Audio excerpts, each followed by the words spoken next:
As my wife and I pull into the driveway, all of our kids are now out of the house, and my sarcasm kicks in. I think it's a great time to impress my wife with my humor. I say, isn't this great? This empty driveway, we can park wherever we want. I look at my wife to see her appreciating my humor, and what I find is tears are falling out of her eyes, and I'm thinking, is this what empty nesting is going to be?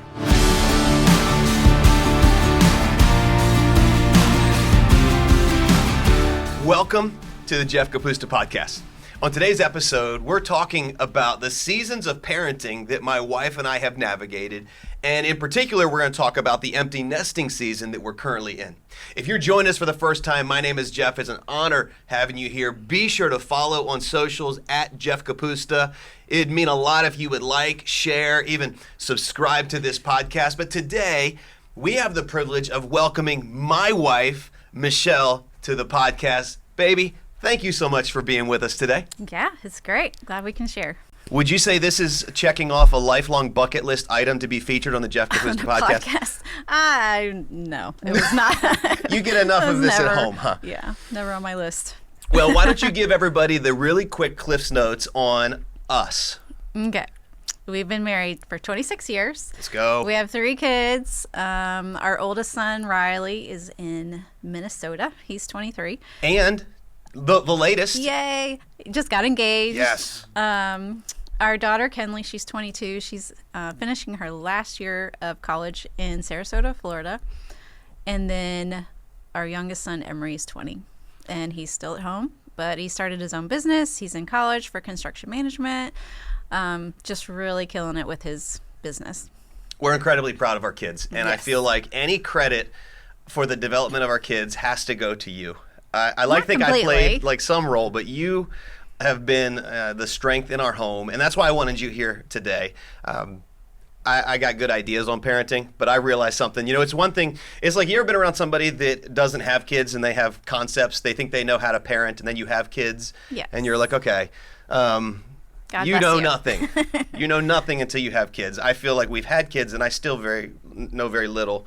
But you are, babe. You're the rock in our home, and I'm grateful for you. And I just thought it'd be great for us to talk about the stages. There's stages that we've gone through, and I think every couple goes through these. And I thought we'd talk about them. And here's the very first one. Let's just go down memory lane for a moment. I call this couples only. This is dating. This is even the early days of marriage, but it is just the two of us. Makes me think of the song, Just the Two of Us. We can make it if we try. Sing it with me, babe. No. Okay. I'm not singing. But it is. It's that stage where it's just us. Let's talk dating for just a minute. So I remember meeting you in accounting class. You remember that? No, I don't remember you were in the class, but we did meet outside of class. I told everybody on a former episode that I had to retake this class because you were in it. So you distracted me. I still remember what you were wearing. It was a plaid skirt. It was too short. It did not fit the Liberty way, but I'm grateful for it. And I remember getting up the nerve to ask you out. And we won't park out on this stage, but I just think this, I had mad game in the dating days. Mm-hmm. I don't know if you remember. I think you do. There was a group project or a project that we need to work on in accounting class, and I had a laptop. Now, you got to remember, folks, laptops didn't look like, for those of you watching this, they didn't look like what I have in front of me. It wasn't a Mac like this. These were like, they were thick. I had a Toshiba. It was like 3 inches thick, maybe more. Didn't even have a mouse. They hadn't invented mouses. The mouse wasn't out yet. I had a trackball. It was black and white, and but still, that was a pretty big flex to be able to have your laptop. And so you had to do this project that required a computer. And my wife didn't have one. My girlfriend, well, not even my girlfriend, No. my classmate at the time would have had to go and do this project in the computer lab. And I couldn't bear the thought of that. And so I approached you. Do you remember? I didn't mean it to come out this way, but do you remember what I said? Well, because I had bought the software. Right, you had to go buy to these the 3.5-inch floppy computer disks. lab. Where are my old people at? Y'all know what I'm talking about. You can say what you said. Like, So I'm not here's what gonna I say said. I it. approached her and I said, if you've got the software, I've got the hardware. And I realize now that could really, really be taken the wrong way. But that won me over. It did. She was like, I need this guy. And so anyway, let's talk couples only. So that got us into a dating relationship shortly thereafter. And we dated for a year and a half. Then we were engaged for a year and a half. We got married right out of school in 98. And we were just the two of us for about 3 years of marriage before we had kids. And I love this saying. Everybody knows, love is blind, love is blind. Love is blind, but marriage is a real eye-opener, isn't it, babe? It's true. Yeah. And so that couples only, if there was like one thought you might give to a couple that is in that dating or early marriage phase, is there a thought that comes to your mind? It's easy to just be in the moment and have fun, and it was so easy dating. But looking back, if we had like our marriage in mind, like thinking about what we want our marriage to look like, looking for couples that were married and had a great marriage that we wanted to emulate, and just putting people around us that could speak into us and prepare us for what was to come. I think that's great. I think when you said having your marriage in mind, like what do we want this to become someday? Because one of the mistakes that we made in that phase was that we got way too exclusive too fast. We were that clingy couple that lost all of our friends because we became just us, and we had no really life outside of us. We had nobody speaking into our relationship that could point out, hey, you might want to watch what you're doing here, or hey, you could do this better. Nobody really challenged us. I would say, I would say if we had people around us, and for those of you that are in this stage, get people around you that have a marriage that you hope to have someday. That might be in a small group at your church. That might be a group of friends. But get around people that have what you hope to have someday. That's what I would say to those that are in this couples-only phase. And then we went from couples-only to what I'll call the littles. The littles. Yes. And in this phase that we're about to talk about, the littles, you got to prioritize your priorities. We, for us, we referred to the early part of this as 3 under 3. Talk about that for a minute. 3 kids, 3 and under. I mean, we didn't plan out when we wanted to have kids. It just happened. And once we started, it just kept happening. Like, why is this happening? Yeah. Why did it? How did it happen? We don't know. It is interesting. We'll dig into this another day. We so of the 26 years of our marriage, we would say the first 7 years of our marriage were actually really, really difficult. They were rough. They were rough, and for other reasons, we'll talk about that. That'll be a future. You got to stick around to get the dirt on all of that. But during this phase of the littles, we were planting a church. We had a church that was in the process of getting started. We're raising small kids. As your kids get into elementary school, they start getting presented with all of these options and extracurricular activities. And then there's sports, and you've got to choose what can our kids be involved in. They want to do everything, but they don't realize how limited time and resources and everything costs money.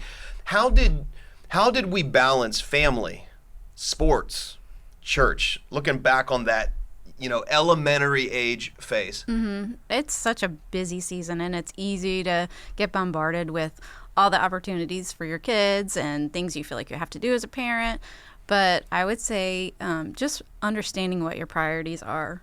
Even before you have kids, make sure that's pretty solid, and then basing your activity level on that. Like, what's the most important thing?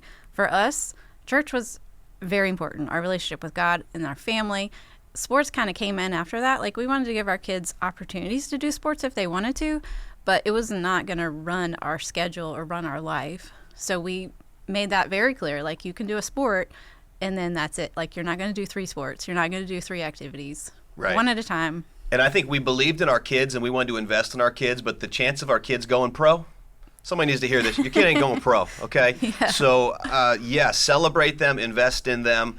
But for us, it was this. Family is essential. There's no replacement for family. Church is important. Yeah. We want them involved. I don't want my kids waking up asking, are we going to church? For us, that was a fail. Now, of course, I work there too, so that would be a double fail. But family is essential. Church is important. Sports are optional. Yeah. And I think that's how we help navigate. And you could say with sports, a lot of those extracurricular scouts, there's a lot of things that fit into that. But yeah, you've got to prioritize your priorities. Everybody will tell you, I've got priorities. I would say, well, show me your calendar and let me see that your priorities is family on there, is church on there. Let me see that on your calendar. So then you go from couples only to the littles to the teenage years. Oh, the angsty teenage years. And you said that for this season, you described it as reinforcing priorities. Talk about that for just a minute. Well, your kids are going to want to push back against what you've set in place. They're going to question, like, do I have to go to church? And the answer is yes. Like, we made that a priority. That's part of our family. If you're going to live here, this is what we're going to do. What about when they go, but my friends don't have to, and all my friends this, and my friends got a phone at this age, and they're getting parents are giving them a car, and all my. The thing is, you're the parent. Like, you Say get that to again. make Louder for the people in the back. You are the parent. You get to make the rules. You get to set the boundaries, and your kids are going to push back against it, but you got to stand strong. And it's interesting when you hear parents talking about disciplining their kids that are taking something away, and it's so hard, and they get mad, and they whatever. And I feel like parents usually just give up and like, never mind, it's too hard to enforce these rules. And then, your kids are going off the rails, and you're wondering why. But you're the parent. You set the boundaries. You stick to it. It's going to be hard, but in the end, I think you're going to have better kids for it. Hey everyone, real quick. In some of the initial episodes, you may hear me refer to the podcast as the Jeff Kapusta Podcast or the Jeff Kapusta Leadership Podcast. After recording the first few episodes, we realized it made more sense to keep consistent with the theme of Fully Alive and the book that I recently released called Fully Alive, which you can get in the description or the show notes. I just want to make sure you knew that you're not imagining things. It was us making a change. Well, having said that, let's get back to the episode. If you were sitting down with a mom who says, I don't know what to do. My kid doesn't listen. We've told them if they do it again, we're taking away their car. They did it again. I think for a lot of times it's, we don't realize when we discipline our kids, we're actually disciplining ourselves. It's like you lose your license and now we've got to drive them everywhere. You can't have your phone and now they're annoying everyone in the house because we took that away. What would you say to that, maybe that mom or that dad that's like, I don't know how to reinforce this? I mean, you just do it. You have to stay strong and stay committed to what the boundaries are that you put in place. It's gonna be hard, and it's gonna take time, but I think they'll come around. Yeah, it is. Well, it is a phase. Yeah. And I would say parenting is not for the faint of heart. I think about, the discipline aspect. For us, when our kids were this age, I feel like there's a couple options. You can either be a house of rules or a house of relationship. Yeah. A house of rules says that here's this list, don't break them. Relationship says we're going to give you responsibilities. We're going to expect you to be responsible, and in the absence of that, we're going to put a bunch of rules in place. And we've really tried to say, to live in our house, we need you to be responsible. Mm-hmm. To live in our house, there are responsibilities. We didn't try to crack down real hard with curfew this, and we just said, listen, we want you to be responsible. And if our kids were out late one night, you got to let us know. Mm-hmm. And if it starts becoming a habit, all right, now that's not responsible.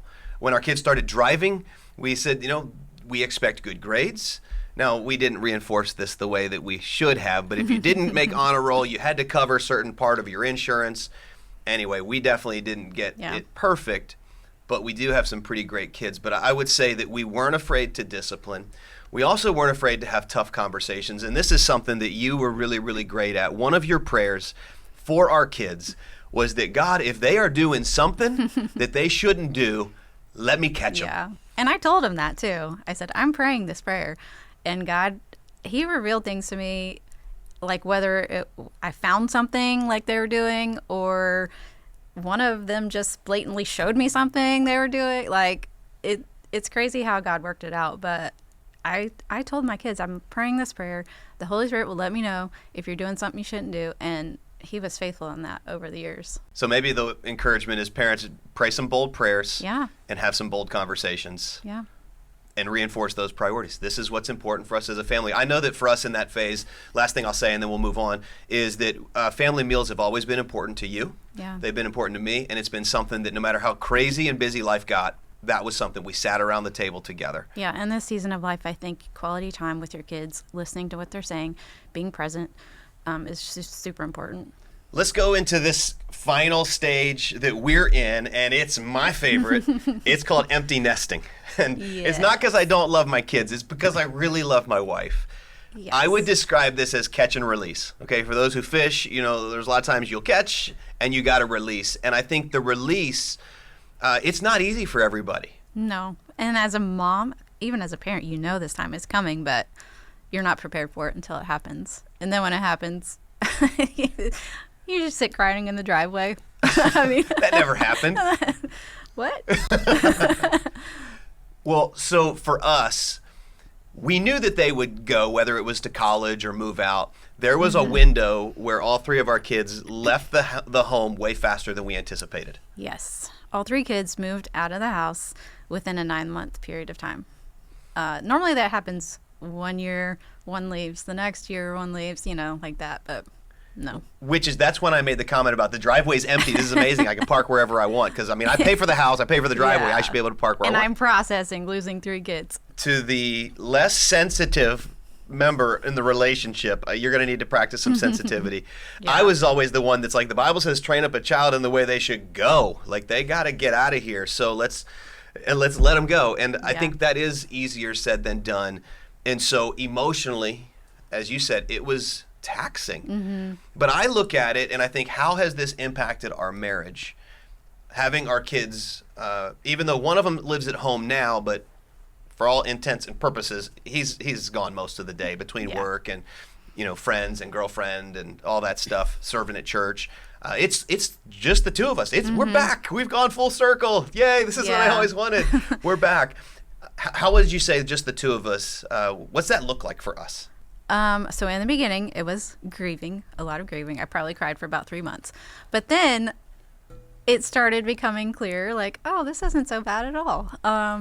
And then I think we were just able to focus on our relationship a little more instead of, having the kids to worry about. But going out on dates, we can go out whenever we want to. It doesn't have to be Anytime. date night now. What's the saying we have all the time? We do what we want. We do what we want. Which usually means we eat dinner early, watch TV, and go to bed early. Yeah. That's pretty much it's rowdy. And that's So- what we want. So we can travel now a little bit easier, not having to find a babysitter for the kids.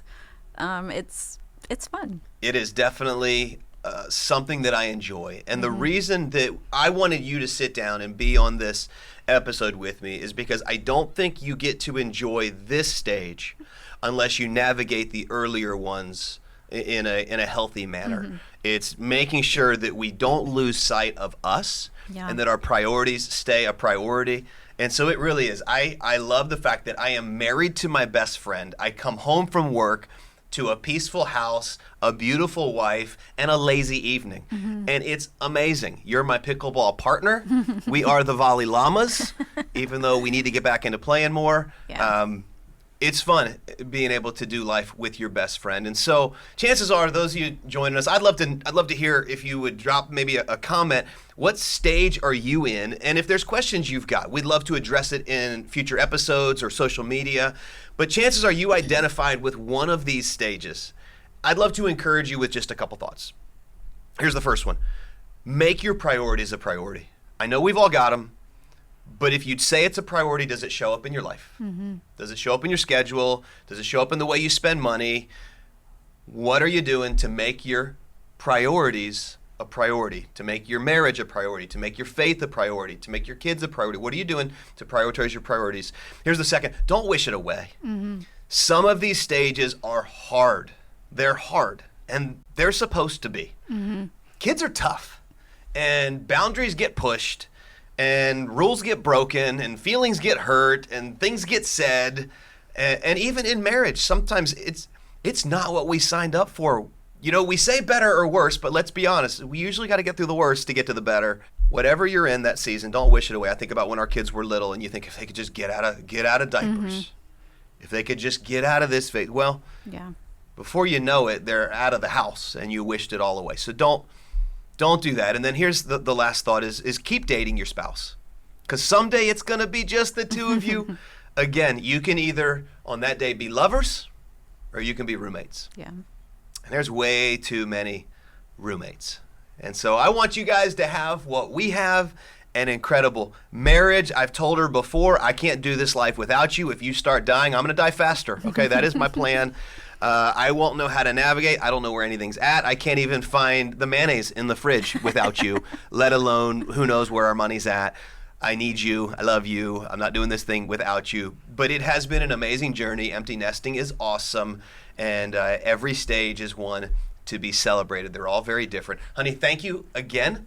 You're welcome. For being here on the podcast, and for those of you that have not subscribed or shared, would mean the world. And if you take a moment, something else that would mean a lot to me, if you would rate this. If you're on Apple, takes less than a minute to do it. If you're Spotify, just drop 5 stars, and really, really appreciate it. We'll see you next time.